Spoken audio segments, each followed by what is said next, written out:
Admiral Thomas Reed sat motionless in the dimly lit command chamber of the UES Retribution. His weathered face betrayed no emotion as he stared at the holographic displays surrounding him. The alien delegation, 5 representatives of the Oryx Collective, knelt before him, their four-armed bodies trembling. "Please," the lead alien Krell whispered. His translucent skin pulsed with anxious bioluminescence. "We did not understand. We had no way of knowing." Thomas remained silent, his steel-gray eyes fixed on the distant stars beyond the viewport. Behind him stood Lieutenant Marcus Jones, the only other human in the chamber. The soft hum of the ship's engines filled the uncomfortable silence. 53 days earlier, the Oryx Collective had attacked the human colony on New Eden. Their reasoning seemed logical at the time. Resources were scarce in this sector, and humans were newcomers to the galactic stage. The Collective assumed humanity would retreat after a show of force. They were catastrophically wrong. "Admiral," Krell continued, his translator struggling with the emotional inflections, "we lost contact with 3 of our core worlds yesterday. Our defense fleets have been reduced to debris fields. Your ships appear in our systems without warning. How are you doing this?" Thomas finally shifted his gaze to the alien delegation. They had expected negotiations, perhaps reparations. They never expected what humanity had unleashed. "We've been watching your civilization for decades," Lieutenant Jones said when the Admiral remained silent. "We know how your quantum communication network operates. We know the vulnerabilities in your shield harmonics. We've had contingency plans for this encounter since before we officially made contact." Krell's secondary eyes blinked rapidly in distress. "But your technology, your ships were inferior to ours. Your weapons systems primitive." Thomas Reed finally spoke, his voice quiet yet filling the chamber. "We showed you what we wanted you to see." The aliens' confusion was palpable. Humanity had presented itself as a young, struggling spacefaring species, their ships bulky and inefficient, their weapons systems reliant on crude projectiles and limited energy weapons. "For 3 centuries, we fought ourselves," Thomas said. "We perfected the art of warfare against the most dangerous enemy we knew, other humans. We developed weapons that could penetrate any defense, stealth systems that could evade any detection. Then, we looked to the stars," continued Jones, "and we saw your kind. Advanced, yes. Powerful, certainly. But you've known peace too long. Your conflicts were limited, your wars regulated by treaties." Thomas stood, towering over the kneeling aliens. "When we arrived, we hid our true capabilities. We watched. We learned. We prepared." "But the colony," protested Krell. "Only 700 humans died. A regrettable miscalculation, but hardly—" "712, Thomas interrupted. "Men, women, children. Scientists and farmers." His voice remained eerily calm. "You believed we would calculate acceptable losses and surrender. That's not how humans think." Outside the viewport, a distant flash illuminated the darkness. Another Oryx world experiencing humanity's response. "You struck at us," Thomas said. "And now you learn what that means. Humanity doesn't seek proportional response. We don't negotiate when attacked. We end threats permanently." Krell lowered all 4 of his arms in the ultimate gesture of submission. "What must we do to survive?" Thomas sat back down, returning to his silence as the aliens awaited their fate. The quiet was his most terrifying answer. The observation deck of UES Retribution offered a panoramic view of the gas giant Kelmora and its 16 moons.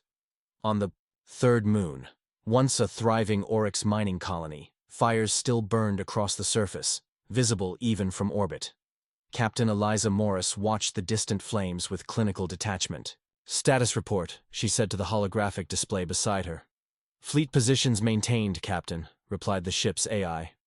"The Oryx central government has issued another surrender broadcast.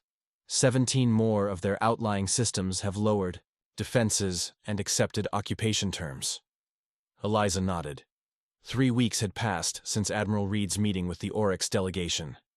What followed was the most one-sided conflict in recorded history. Humanity's hidden fleet emerged from the shadows, revealing weapons technologies that the Oryx had considered theoretically impossible. The door to the observation deck slid open, and Lieutenant Jones entered. "Captain, The Admiral requests your presence in the war room. Any news from home? She asked as they walked through the ship's corridors. Earth Command is satisfied with our progress, Jones replied.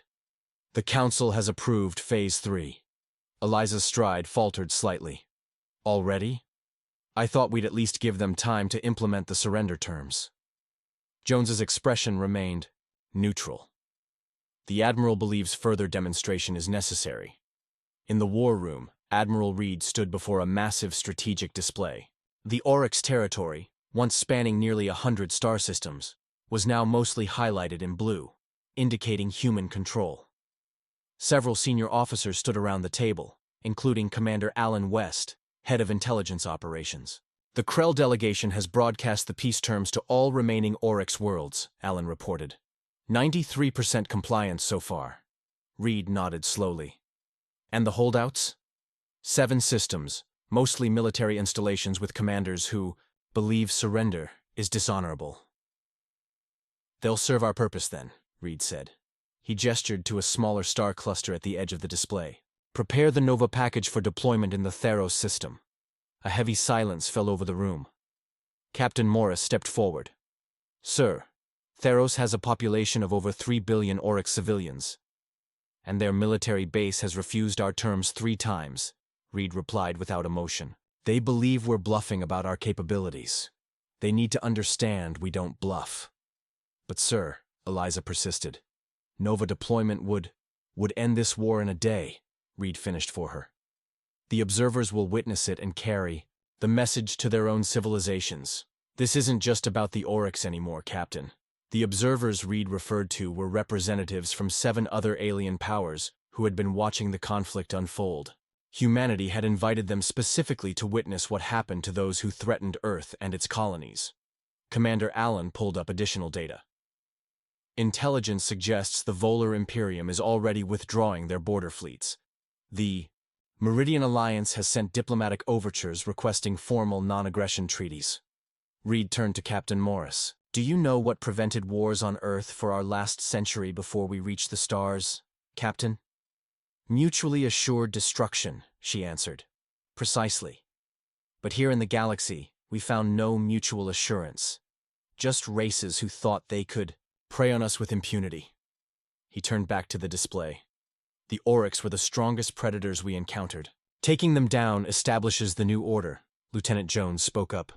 Sir, Krell has requested another audience. He claims to have information about something called the Judgment that we should know before proceeding further. For the first time, a flicker of curiosity crossed Reed's face.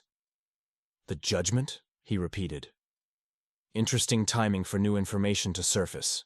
Should I deny the request, sir? Jones asked. Reed considered for a moment. No. Bring him here. Let's hear what desperate plea they've concocted now. As the officers dispersed to carry out their orders, Captain Morris lingered. Sir, do you ever wonder if we've gone too far? Become what we always feared? Reed's eyes met hers.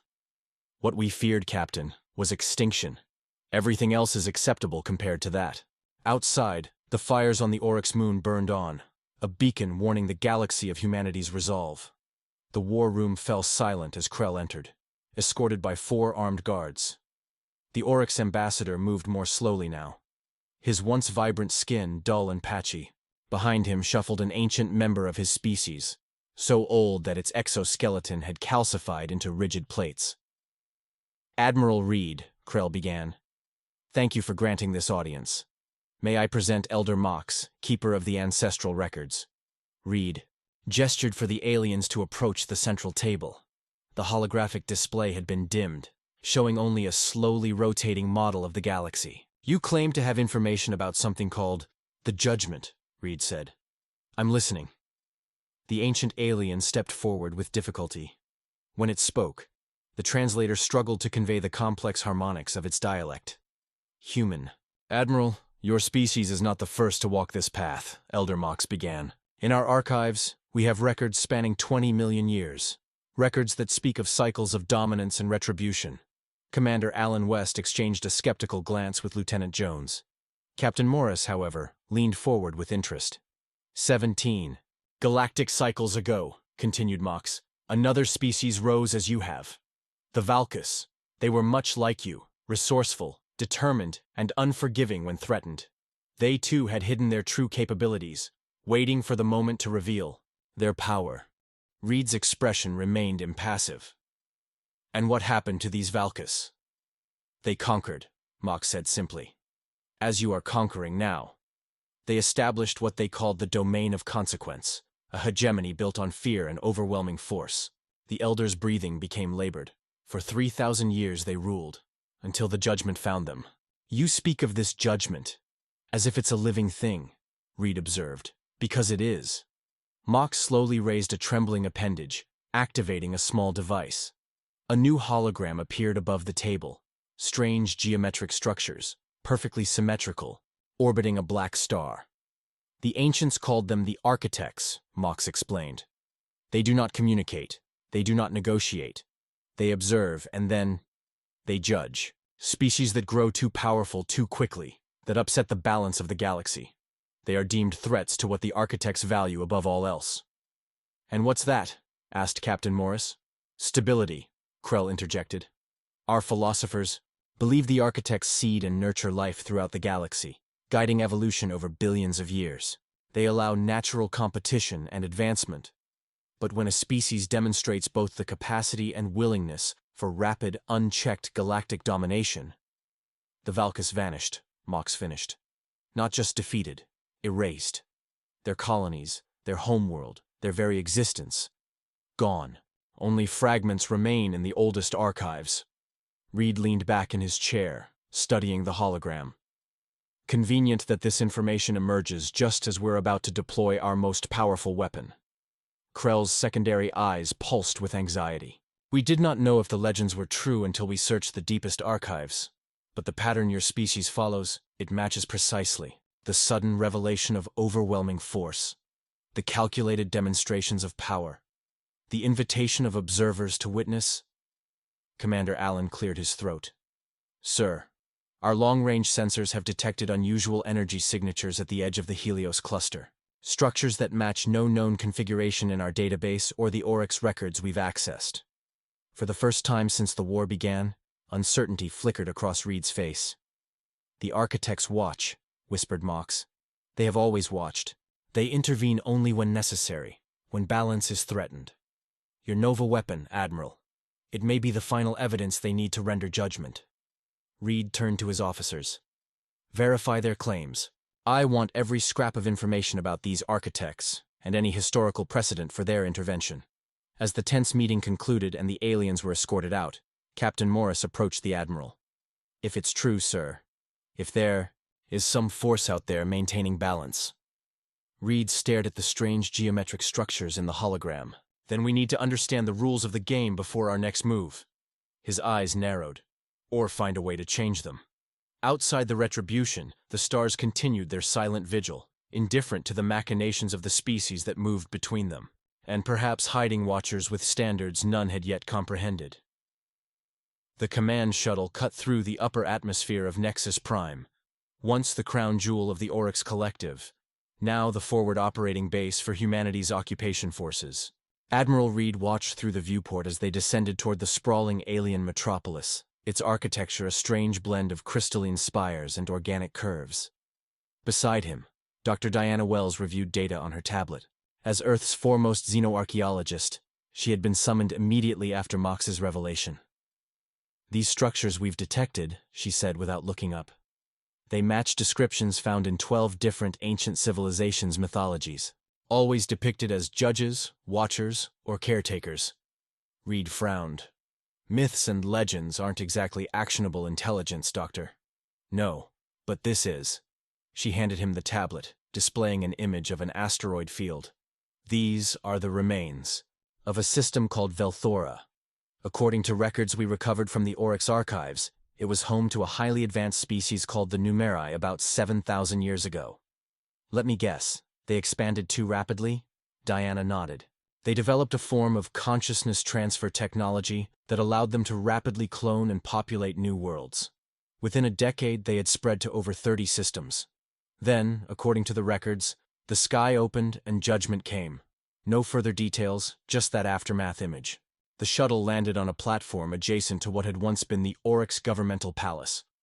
Lieutenant Jones was waiting for them, along with a team of scientists and military personnel. "Sir," Jones saluted, "we've established the secure research facility as ordered. The artifacts have been transferred there under heavy guard." The artifacts were ancient technological remnants Mox had provided, supposed evidence of the architect's previous interventions. "And our guests?" Reed asked. "The alien observers are gathering in the central chamber. They seem agitated since learning about this research direction."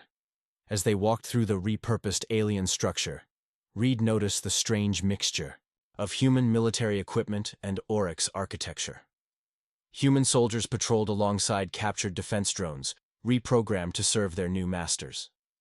In the central research chamber, the artifacts were arranged on examination tables, twisted, pieces of metal and crystal that seemed to defy conventional material analysis.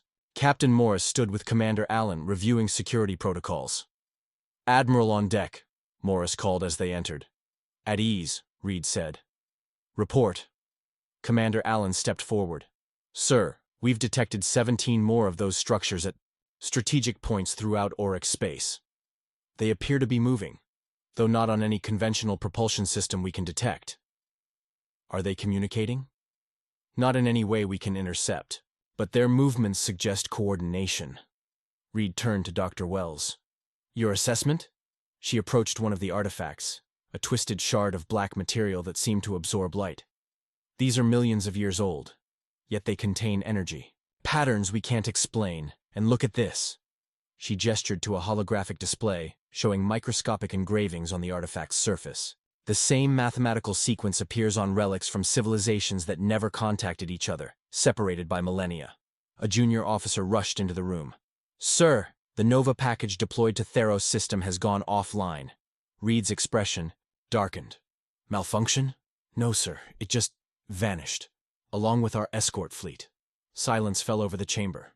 The Nova weapon, humanity's most closely guarded secret, was a controlled singularity device capable of collapsing an entire star.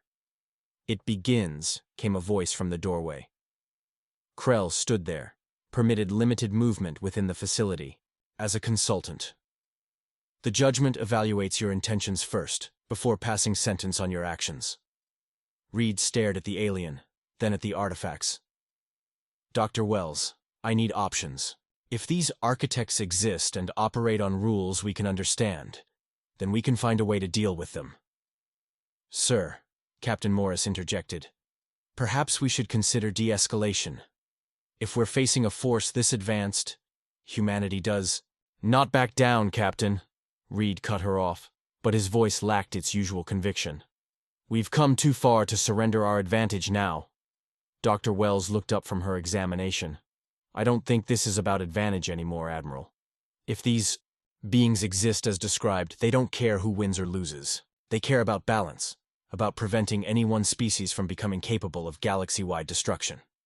Reed's gaze drifted to the window, where the alien city stretched before him, a civilization brought to heel by humanity's hidden might. For the first time, he wondered if victory might carry a price none of them were prepared to pay. "Then we need to understand what they consider balance," he said finally. And quickly, above them, unseen in normal space, the geometric structures continued their silent approach. The observation platform atop the former Oryx governmental palace offered a 360-degree view of Nexus Prime. Admiral Reed stood with his hands clasped behind his back, watching as transport ships ferried supplies to and from orbit. Beside him, Elder Mox wheezed softly, the ancient alien's respiratory system struggling with Nexus Prime's atmosphere, despite the breather apparatus fitted for him. "Your kind builds quickly," Mox observed, gesturing toward a new communications array being assembled on a distant spire. "The Oryx took generations to construct this city. You've reconfigured it in weeks." "Necessity," Reed replied simply. "We don't have generations." 48 hours had passed since the disappearance of the Nova weapon. In that time, 3 more human outposts at the edges of occupied territory had gone silent. No distress calls, no signs of combat. They simply vanished from all monitoring systems. "Admiral," Lieutenant Jones approached with a tablet. The ambassadors from the observing races are assembled. Reed nodded. And the transmission? Ready to broadcast to all occupied territories and human colonies. The Admiral took a deep breath. What he was about to do ran counter to every instinct he'd developed through decades of military service. Showing weakness was not the human way, not his way. But Dr. Wells's research had been convincing. The central chamber had been converted into an impromptu diplomatic hall. Representatives from 7 alien civilizations were seated in a semicircle, with Krell representing the Oryx. Captain Morris and Commander Allen stood at attention near the entrance. As Reed entered, the alien dignitaries rose in what they had learned was a human custom of respect. He acknowledged them with a nod before taking his position at the speaker's platform. Representatives of the galactic community, he began, his voice steady. Humanity entered this region of space seeking cooperation and exchange. When attacked, we responded as our history and instincts demanded, with overwhelming force to ensure our security. The aliens watched silently, their varied physiologies making their expressions difficult to read. However, new information has come to light regarding ancient forces that maintain balance in our galaxy. After consultation with my government, I am authorized to announce the following changes to human policy. A holographic display activated, showing the occupied Oryx territories. First, all Oryx homeworlds and primary colonies will be returned to self-governance under a treaty of non-aggression. Humanity will maintain monitoring outposts only. Murmurs rippled through the alien delegation. Krell's bioluminescence pulsed, with surprise. Second, the technology we've demonstrated, our advanced weapons systems, stealth capabilities, and stellar manipulation devices, will be placed under a mutual oversight committee with representatives from all major species. Commander Allen's jaw tightened almost imperceptibly. This went beyond what had been discussed in their strategy sessions. Finally, Reed continued, humanity formally requests admission to the galactic community not as conquerors, but as partners in maintaining stability and peace. The chamber fell silent as the transmission ended. Reed remained standing, his expression revealing nothing of the internal conflict this reversal had cost him. The representative from the Meridian Alliance, a tall avian being named Tall, was the first to respond. Admiral Reed, while we welcome this surprising change in human policy, we must ask, what assurance do we have that this is not merely a tactical retreat? Reed gestured to Dr. Wells, who activated another holographic display showing the geometric structures they'd been tracking. We believe these entities, the architects, have begun judgment of our species, Reed explained. 3 of our outposts have vanished without trace. Our most powerful weapon was neutralized before deployment. We recognize the pattern described in ancient records and have chosen to alter our course before judgment is complete. A wise decision, Elder Mox wheezed. If the legends are accurate. Captain Morris stepped forward. We've prepared data packets for each of your governments detailing everything we know about these architects. We believe this threat concerns all spacefaring civilizations. As the meeting continued, Reed found himself drawn to the window overlooking the alien city. Had he compromised humanity's security with this show of restraint? Or saved them from a fate worse than defeat? A small alert flashed on his personal communicator. The mysterious structures were moving again, but this time, withdrawing from human-controlled space. Perhaps there was wisdom in silence after all. The woodland clearing on New Earth bore little resemblance to the sterile command chambers of the UES Retribution. Admiral Reed, now dressed in civilian clothing, sat on a fallen log beside a small stream. 3 months had passed since the withdrawal announcement, and humanity's military presence in Oryx space had been reduced to monitoring. Stations as promised. Reed picked up a flat stone and skipped it across the water's surface. 5 jumps, not his best, but respectable.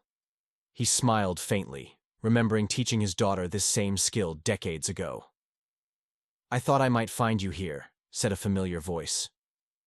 Reed turned to see Captain, now Ambassador, Eliza Morris approaching through the trees. Her uniform had been replaced with formal diplomatic attire. Old habits, Reed acknowledged. My family had a cabin near a stream like this when I was a boy. Morris sat beside him on the log. The Galactic Council session went well. The Technology Oversight Committee has approved our defensive grid for the outer colonies. Reed nodded. And the architects? No sign of their structures for 6 weeks now. Dr. Wells believes they've returned to their observation state. She paused. The Meridian Alliance has granted us access to their historical archives. It seems we're not the first species to receive a warning rather than a sentence. Reed skipped another stone. Lucky us. Some in the military still see your decision as surrender, Morris said carefully. There's talk in the Admiralty about your replacement. Let them talk. Reed's voice carried no bitterness. I made the only choice that ensured humanity's survival. Their conversation was interrupted by the soft chime of Morris's communicator. She checked it, and her expression shifted to concern. What is it? Reed asked. A priority message from the Joint Research Team on Nexus Prime. They've deciphered more of the artifact's markings. Reed stood immediately. And? They're requesting your presence. Apparently the architects left instructions of some kind. The research facility had expanded considerably since Reed had last visited. Human and alien scientists worked side by side, examining the ancient artifacts with tools from multiple technological traditions. Dr. Wells greeted them at the entrance, her excitement palpable. Admiral, Ambassador, thank you for coming so quickly. We've made a breakthrough. She led them to a central laboratory where a holographic projection displayed complex mathematical equations and geometric patterns. These markings aren't just warnings, she explained. They're criteria, specific conditions that trigger intervention. Krell stood nearby, working with a human mathematician at a data terminal. The Oryx's health had improved in recent months, his bioluminescence once again vibrant. The architects don't judge based on conquest alone, Krell added. Many species have built empires without triggering intervention. The judgment comes when a species develops the capacity to destabilize reality itself. Reed frowned. The Nova weapon. Precisely, said Dr. Wells. Your singularity device didn't just threaten individual star systems. According to our calculations, widespread deployment could have created cascade effects in subspace, potentially destabilizing this entire sector of the galaxy. Morris looked stunned. We had no idea it could cause that level of damage. Few species do, Krell said. The Valkis didn't. The Numeri didn't. Each developed technologies that threatened fundamental cosmic stability without recognizing the danger. The architects intervene only when such existential threats emerge. Reed approached the hologram, studying the patterns. So, it wasn't about conquest or domination. No, confirmed Dr. Wells. It was about preventing unintended cosmic disaster. The architects don't care who rules what. They care about preserving the framework that allows life to exist at all. Reed's expression darkened as the implications sank in. We nearly triggered something far worse than war. But you stopped, came a raspy voice. Elder Mox shuffled into the laboratory, supported by a hover assist device. That is what makes your kind different from the others. You recognized the warning and changed course before judgment became sentence. The ancient alien gestured to another holographic display showing historical records. The Valkis refused to acknowledge the warning signs. The Numeri accelerated. They're dangerous experiments. But humans... Mox's secondary eyes fixed on Reed. You sat in silence, listened to your enemies plead, and then made the difficult choice. Reed looked around the laboratory. Humans working alongside the very aliens they had nearly annihilated months before. Engineers from both species were already developing safer alternatives to the Nova technology. What happens now? He asked. Dr. Wells smiled. Now, Admiral, we learn from each other. The artifacts contain technological principles beyond anything we've imagined, but they can only be unlocked through cooperation. The mathematical sequences require multiple species' unique, cognitive approaches to solve. Reed gazed at the ancient symbols, seeing them not as a warning, but as an invitation. Perhaps humanity's greatest strength wasn't its capacity for overwhelming force, but its ability to adapt, even if that meant choosing peace when every instinct screamed for war. Outside, the sun set over Nexus Prime, casting the alien city in golden light, a world where two species now worked to build something neither could have created alone. 5 years later, the observation deck of the International Nexus Station offered an unparalleled view of what many now called the convergence. Massive joint engineering projects spanning the space between Oryx and human territories. What had begun as cautious cooperation had evolved into the most ambitious interspecies initiative in known galactic history.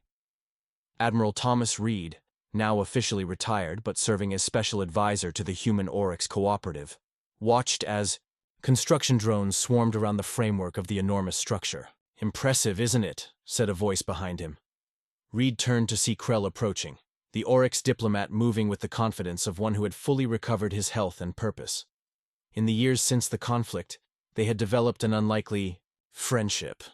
"When I authorized the Nova project," Reed admitted, "I never imagined we'd be building something like this instead." The Convergence was a stellar stabilization network designed to prevent the very catastrophes the architects had intervened to stop. Based on principles decoded from the ancient artifacts, it would allow controlled energy exchange between star systems, preventing supernovae and enabling sustainable harvesting of stellar energy. "The dedication ceremony is about to begin," Krell said. "They're waiting for you."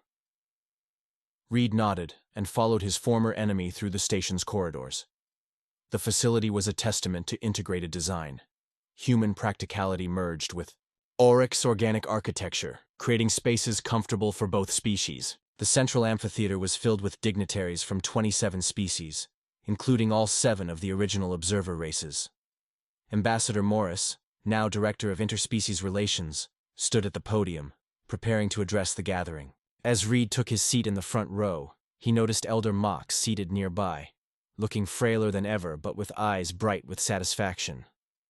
Beside him sat Dr. Wells, now head of the Joint Archaeological Initiative that continued to study the architect's legacy. "Distinguished representatives," Morris began, "today marks the 5th anniversary of what we now call the Silence Accord. The moment when humanity chose to listen rather than dominate, and when the Oryx chose forgiveness over vengeance." Reed's mind drifted back to that moment in the command chamber, when he had sat in silence as the aliens pleaded for their lives, how close they had all come to destruction. Not just from each other, but from forces beyond their comprehension. "The Convergence Network," Morris continued, "represents more than technological achievement. It symbolizes our recognition that true strength lies not in the ability to destroy, but in the wisdom to preserve." On the massive display behind her, the first section of the network activated, creating a controlled wormhole that connected 2 distant stars. Energy began flowing between them, stabilizing a dying sun while safely harvesting its excess output. After the ceremony, Reed found himself standing alone at the viewport again, watching the distant construction. Commander Alan West, now Admiral West, approached and stood beside him in companionable silence. "Having regrets, Thomas?" Alan finally asked.